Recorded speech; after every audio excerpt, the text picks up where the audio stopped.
Tin ধরে মাথা দেখা দেখা এই তিনটে হাত পাও কেটে গেছে, তাই না? আপনার এটা কয়েক ইঞ্চি সরে দিলে আপনার যাতায়াতটা ক্লিয়ার হবে। এটি আপনার দাবি, রাস্তাটা একটু এনে সরে দিলে আপনার চুলটা নিরাপদ যেতে পারবে এবং আসতে পারবে, এটাই দাবি। ছেলের নাম কি বললেন? আবিদ হাসান। আপনার নাম?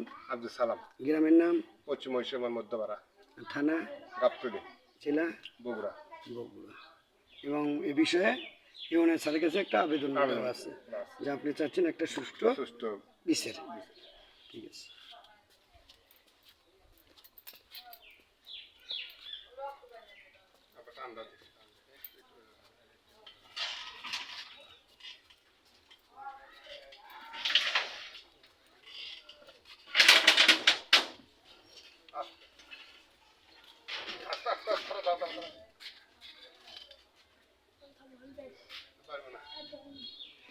পারবো না